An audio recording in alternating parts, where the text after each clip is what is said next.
I'm leaving you. I'm taking the money. And I'm moving on with someone who actually cares. That was a text I woke up to. No goodbye. No, I'm sorry. Just those words, hitting harder than any bullet ever could. My name's Ethan Cole. I'm 43 years old. Staff Sergeant in the 101st Airborne, 17 years in. And until that morning, I thought I still had a wife back home in Raleigh, North Carolina. Her name was Amanda. We'd been married 12 years. 12 years of missed anniversaries, missed holidays, but also 12 years of building a life together. Or so I believed. At the moment that text came through, I was stationed at Al Udeid Air Base in Qatar, 6 months into an 8-month deployment, working 14-hour shifts, eating cold chow, dreaming about the day I'd walk back through our front door. I stared at my cracked phone screen, thumb hovering over the reply button. What was there to say? Instead, I turned off the phone, slipped it into my duffel bag, and got ready for another day like nothing had happened. Because out here, you don't get to fall apart. Not when people are counting on you. The signs had been there, of course they had. Amanda started going out more. New gym membership. New friends whose names I never heard twice. She changed the passcode on her phone, then said it was for security reasons. She laughed a little too brightly when I called, cut our video chats short, said the internet was bad. I wanted to believe her. God help me, I wanted to believe. But I'd seen enough brothers in arms blindsided by Dear John letters. I wasn't about to be another one. Before I deployed, I made some moves. Quiet moves. Opened a secondary account under my name only. Started transferring small amounts every month from our joint account. Nothing Amanda would notice right away. I put my late father's watch, my service medals, and a few family heirlooms into a safety deposit box. Paid off the truck title, without telling her. Made sure the house deed, bought through my VA loan, still had only my name on it. Insurance policies, military pension paperwork. All quietly updated with new passwords, 2-factor authentication. I didn't expect betrayal, but I respected the possibility. Because the world teaches you one thing out here. Hope for the best, prepare for the worst. I met Amanda at a cookout in Fort Bragg. She was 27 then, working as a vet tech at an animal shelter. Big smile, loud laugh. She liked that I wore a uniform, said it made her feel safe. Funny how people change. We married quick. 8 months after we met, small ceremony, backyard barbecue. Her dad grilled steaks. My mom cried through the vows. We bought a little 2-bedroom place outside Raleigh. Nothing fancy. Big enough for us. Maybe for kids someday. If life ever slowed down. It never did. Deployments stack up fast. Iraq, Afghanistan, Kuwait, and every time I came home, Amanda seemed a little more distant. Less hugs, more small talk. I thought it was stress. Thought it was loneliness. What I didn't want to see, was that someone else was filling the spaces I left behind. The morning after I got her text, I logged onto our bank app during my lunch break. The joint checking account? Drained. The savings we'd built over a decade? Gone. She'd even sold my old Harley, the one I spent years restoring, for cash. And she didn't stop there. New utilities set up at a different address. New phone plan. New last name on her social media. Amanda Cole was gone. Amanda Brooks had taken her place. And the man standing beside her in the pictures? Not even someone I recognized. I didn't tell anyone at first. Wilson, my bunkmate, noticed, of course. "You all right, Cole?" he asked one night, not looking up from his dog-eared novel.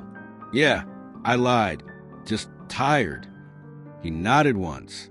Didn't press. Out here, you learn quick to respect another man's silence. I kept showing up, doing my shifts, checking gear, running drills. But every time I caught my reflection in a dusty window, I barely recognized the man staring back. He looked hollow, like something important had been stripped away, because it had. Trust, faith, the belief that when the world went to hell, someone would be there waiting with a light on. A few days later, I sat alone on the metal steps behind the mess hall, sun setting like a bloodstain across the desert. And I realized I wasn't angry.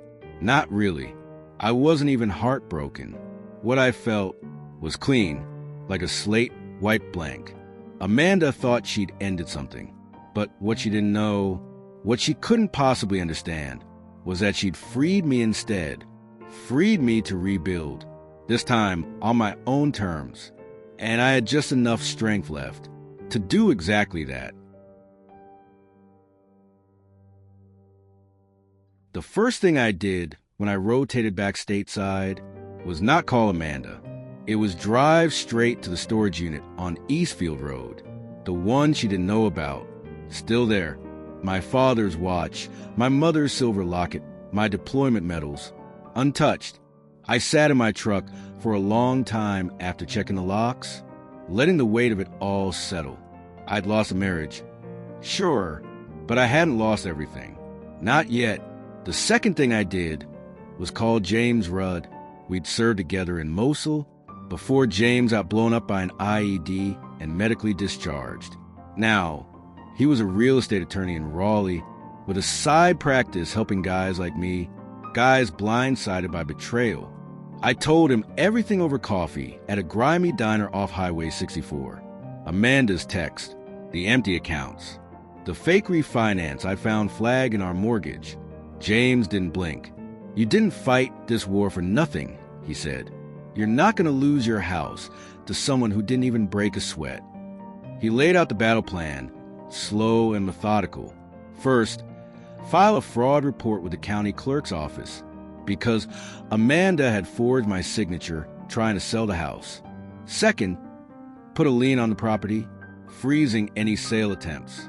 Third, subpoena the new financial accounts in Amanda's name, trace every damn dollar she siphoned. Fourth, file for emergency injunction on the VA loan, protecting it under federal law. Each move measured, precise, not revenge, just justice done properly. You sure you're ready for this? James asked, pushing the folder toward me. It's a marathon, not a sprint. I signed the papers without hesitation. Let's get it done, I said, because the thing about betrayal is it doesn't leave you broken. Not if you decide not to stay broken. 2 weeks later, Amanda tried to refinance the house again. But this time, the lender flagged the lien I'd filed.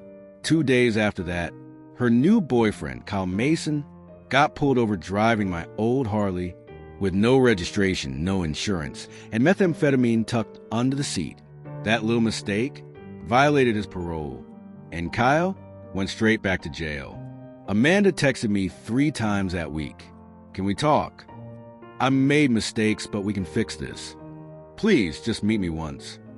I didn't answer. Not out of spite, out of strategy. James told me to keep every message, record every voicemail, document everything. Amanda wasn't reaching out for forgiveness. She was reaching because the walls were closing in, and I was finally letting them close. It wasn't easy. Don't think for a second it was.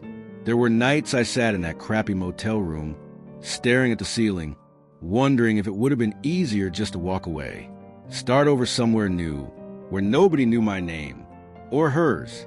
But every time I thought about quitting, I remembered the way Amanda laughed in those security camera clips, wearing my sweatshirt, pouring coffee into my favorite mug, like none of it mattered, like I didn't matter. No, I wasn't leaving. Not until this was finished. James filed formal fraud charges with the state.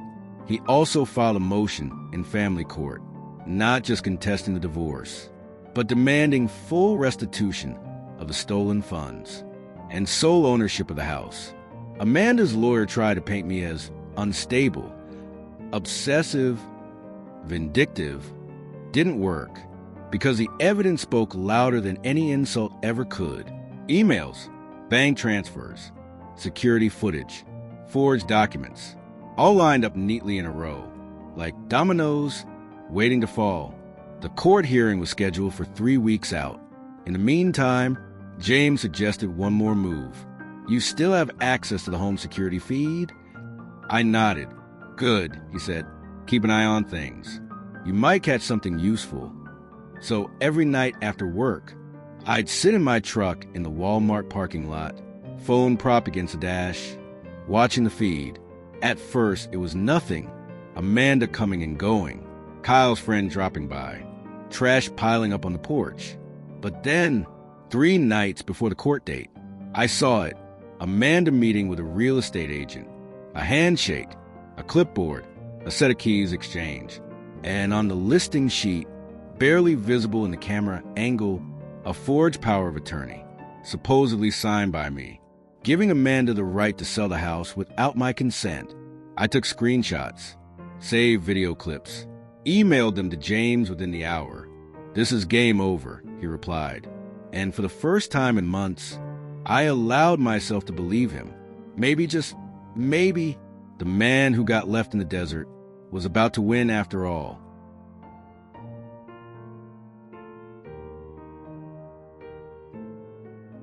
The day of the hearing, I woke up before sunrise. Didn't matter that I hadn't slept much. Didn't matter that my stomach felt like it was tied in knots. I pulled on my best jeans, the ones Amanda used to say made me look like someone going somewhere. Buttoned a clean flannel shirt, laced up my boots, slow and deliberate. Every move, every breath, felt heavier than it should have.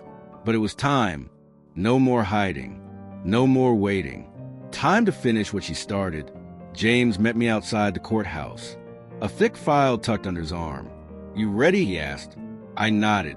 Didn't trust my voice yet. Inside, the courtroom was colder than I'd imagined. Sterile, echoing. Amanda was already seated across the aisle, wearing a black blazer, hair straightened perfectly, like she was attending a job interview, not a reckoning. She didn't look at me when I walked in. Not once. Her lawyer, some slick guy with a silver tie, stood when the judge entered. James stood too. I followed his lead, heart pounding so loud I could barely hear the introductions. But when it was time to speak, James did exactly what he promised. Laid out the story, step by step, with the patience of a surgeon. The forged refinance, the empty bank accounts, the fake power of attorney, the surveillance footage, the forged signatures, the attempted sale of a property bought with a VA loan, federally protected. Amanda's lawyer objected, claimed it was all misunderstandings, that Amanda was overwhelmed, that she made mistakes of desperation. James didn't even flinch. "Desperation doesn't forge legal documents, Your Honor," he said calmly. The judge, a stern woman with tired eyes, just nodded slowly. Amanda finally spoke, her voice breaking perfectly on cue. "I didn't mean to hurt him," she said. "I was scared. I thought he was never coming home again. I just panicked."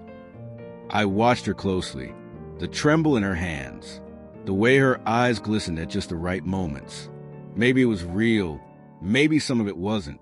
Didn't matter anymore, because choices, they're louder than words, and she'd already made hers. When it was my turn, the judge asked if I had anything to say. I stood, cleared my throat, and I kept it simple. I trusted her. I said, I built a life with her. I served my country, thinking I was protecting something worth coming home to. I paused, feeling the tightness in my chest. I didn't ask for much, just honesty, just loyalty. She took everything else, but she doesn't get to take my name or my dignity. Then I sat down, hands shaking under the table. James squeezed my shoulder, silent approval. The judge didn't deliberate long, ruled that the house was solely mine. The fraudulent loan would be reversed. Amanda would be responsible for court costs and restitution payments. She would receive no spousal support, no share of my pension, nothing more than what she'd already squandered. It wasn't revenge. It was balance, restored. Amanda's face crumpled when the verdict was read. Her hands clenched into fists, then relaxed, like she finally realized the gravity of what she'd lost. And somehow, I didn't feel triumph. I didn't feel glee. I just felt tired, bone deep. Afterward, James and I stood on the courthouse steps. "You did good, man," he said, clapping my back. I nodded, looked up at the cloudy sky. "Is it weird?" I don't feel anything. James smiled a little. That's not weird. That's healing. We didn't grab beers to celebrate. Didn't shake hands dramatically in the parking lot. Just parted ways. Quietly, like soldiers who knew the real victories were the ones nobody ever saw. I went back to the motel that night, sat on the bed, and stared at my packed duffel bag. Freedom should have felt lighter, but it didn't. It felt like grief, not just for Amanda, not even for the marriage, for the man I used to be, the one who believed loyalty was enough, the one who thought love could survive anything, even ambition, even boredom, even betrayal. That man was gone, buried somewhere between Kandahar and Spokane, and in his place stood someone else, someone leaner, harder, quieter, but maybe someone stronger, too. That weekend, I moved back into the house. Alone, the furniture was gone. The walls were bare. Only echoes remained. I slept on an air mattress in the living room, cooked grilled cheese sandwiches on a camp stove, showered at the YMCA down the road. Slowly, I began reclaiming the space, painting over walls Amanda had chosen, fixing doors that squeaked from years of neglect, replacing locks, resetting the security system. Every nail I hammered, every wall I patched, felt like stitching my soul back together, one small act at a time. Some nights, I'd sit on the back porch, watching the sun bleed out behind the mountains. No beer, no music, just me and the silence. And strangely, the silence didn't hurt anymore. It felt clean, like a wound finally beginning to scab over. 3 weeks later, a letter came in the mail, handwritten, no return address. Inside, Amanda's apology, long, rambling, full of phrases like, I was lost, and I didn't know how to be alone, and I still love you, you know. I read it once, folded it neatly, tossed it into the fireplace, and watched the flames eat it whole. No anger, no tears, just peace. I wasn't the same man who left for Kandahar, and maybe that was okay. Maybe that was the point.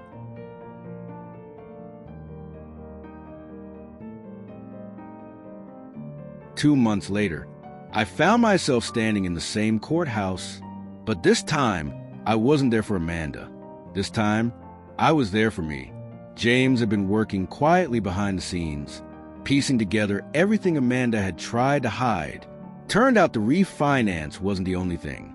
There were credit cards open in my name, loans taken out against my military pension. Small at first, easy to miss, but over time, they added up. $48,000. Gone. Stolen. She hadn't just left me broke. She'd tried to bury me. And now, it was time to dig myself out. I sat in the back of courtroom, watching as Amanda's name was called. She shuffled in, hair tied back messily, eyes hollow. Gone was the polished woman who used to wear designer scarves and post brunch selfies. Now, she looked small, almost fragile, almost. The prosecutor laid out the case. Wire fraud, identity theft, forgery, all federal offenses, because of the VA loan, because of my service, because of everything she thought would stay hidden. Amanda didn't say a word the entire time, just stared down at the table, like if she didn't move, maybe it would all go away. When the judge asked if I wanted to speak, I stood, walked slowly to the podium, cleared my throat. My name is Ethan Cole. I served my country for 17 years, and I served my marriage for 12. I paused, letting the words settle. I was never the smartest guy or the richest, but I believed in keeping my promises. Another breath, steady. I promised to protect what mattered, and for a long time, I thought Amanda was part of that. I looked directly at her then, and for the first time, her eyes met mine. There was no anger in me anymore, no hatred, just clarity. I don't know if she loved me. I don't know if any of it was real. I shrugged. Maybe it doesn't matter. Another pause, deeper this time. But I know who I am, and I know what I deserve. I nodded to the judge, then walked back to my seat, my boots echoing softly against the floor. The sentence wasn't long. 2 years probation, restitution payments, no jail time, first offense, good behavior, blah, blah, didn't matter, because it wasn't about revenge. It wasn't about punishing her. It was about drawing a line, about saying no more. When it was over, Amanda tried to catch up to me outside. She called my name once, twice. I kept walking, didn't turn around, didn't stop, not because I hated her, not even because I was angry, but because some things, once broken, don't deserve to be fixed. I drove back to the house. Our house. No, my house. Parked the truck in the driveway. Sat there for a long minute, watching the wind dance through the empty branches of the oak tree Amanda used to love. Funny how life strips everything down. Takes what's fake, what's temporary, leaves only what's real. Inside, the air smelled different now. Cleaner, like a fresh start. I kicked off my boots, dropped my keys on the counter, leaned back against the door, and for the first time in a long time, I smiled. A real one. Small, worn, but real. The next few weeks passed in a strange kind of haze. I got a dog, a rescue, border collie mix, nervous little guy, all ribs and scruff. I named him Chance, because that's what he was, a second chance. For both of us. Mornings we walked by the river. Afternoons we worked on the house. Evenings we sat on the porch, him at my feet, me with a cup of strong black coffee, watching the sun sink low behind the hills, watching the world turn without needing anything from me. Neighbors started waving again. Old Mrs. Jennings brought over a pie. Tom from 2 houses down helped me fix the fence. Little things, but they mattered, like stitches closing a wound. One night, about 6 months after the final court date, I got a letter, handwritten, no return address. Inside, it wasn't from Amanda. It was from a man named Clay Mathers, a soldier I didn't know. Turns out, he was going through the same thing. Deployed. Wife cleaned him out, took the house, took the savings, left him with nothing but his boots and his pride. Somehow, he'd heard about my case, about how I'd fought back, about how I didn't let the betrayal define me. He wrote, "You gave me hope, man. Hope that we're more than what they leave behind." I sat there on the porch, reading that letter over and over until the stars came out, until Chance nudged my hand, reminding me the world keeps turning, no matter how broken you feel. I wasn't fixed, not completely. Some scars you don't heal from. You just learn to live with them. But I was here. I was breathing. And maybe, just maybe, I was finally learning how to live again.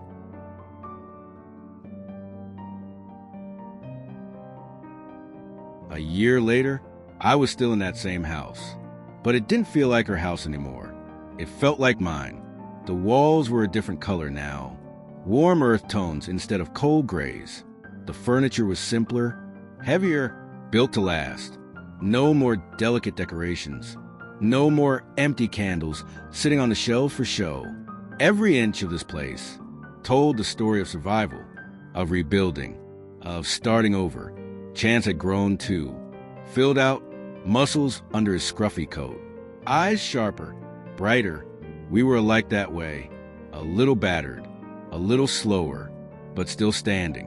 One Saturday afternoon, I was fixing the back porch steps. The sun was beating down, sawdust clinging to my arms. Chance sprawled in the grass nearby, tongue lolling. I paused, wiped my forehead, and just looked around. At the house, at the yard, at the life taking shape again, one quiet piece at a time. That's when Tom wandered over, beer in hand. "You're making this place real nice, Ethan," he said. "Trying." I shrugged. He stood there for a moment, then added, "Better than before if you ask me." Better than before. I didn't say anything, just nodded, let the words sink in, because he was right. Not because the house was worth more, or because the paint was fresher, but because it was mine now. Every board, Every nail, every crack and creak in the floorboards. Earned, not shared, not borrowed. Built by me. That night, after Tom left and the stars came out, I grabbed a beer from the fridge and settled into the old rocking chair on the porch. Chance curled up at my feet. The crickets sang their low summer song. The world spun on, slow and steady. I thought about Amanda sometimes, but not in the way I used to. No anger, no bitterness, just distance, like remembering a place you once passed through but would never visit again. I hoped she found whatever she was chasing. Hoped she figured out who she was without needing to tear someone else down to do it. But that wasn't my journey anymore. It never really was. Mine was simpler and harder. It was about staying kind in a world that had given me 1,000 reasons not to be. It was about choosing not to close up, even when it hurt. It was about building something no one could steal. Not money, not a house, but dignity, self-respect, peace. I sipped my beer slowly, watching the sky turn from deep blue to black. Thought about how easy it would have been to become bitter, to let anger carve me hollow. But in the end, you either let the hurt define you, or you let it refine you. I chose the second. Sometime after midnight, Chance shifted in his sleep, muttering little dog dream sounds. I chuckled softly, reached down to scratch behind his ear.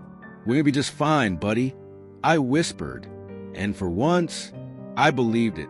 There was no grand victory parade, no movie-ending kiss, no perfect closure, just quiet, just peace. And sometimes, that's the greatest triumph of all. The next morning, I woke up early, laced up my old boots, grabbed a thermos of coffee, loaded Chance into the truck, and drove. No destination, no plan, just the open road unfurling ahead like a promise. We passed rivers cutting through rock, fields yawning under golden sun, forests whispering in the morning breeze. And with every mile, the past fell a little further behind. With every mile, the future opened wider. Some wounds never fully close. Some betrayals leave marks you carry forever. But scars, they mean you survived. They mean you kept going, even when you didn't think you could. And somewhere between the worn highways and wild fields, somewhere between the regrets and the hopes, I found something I thought I'd lost. Myself. I rolled down the window, let the wind rush in, turned up the radio. Some old country song about broken hearts and second chances. Chance barked once, ears flapping in the breeze. And for the first time in a long, long while, I laughed, a real laugh. Not because life was perfect, not because it ever would be, but because it didn't have to be. It just had to be mine.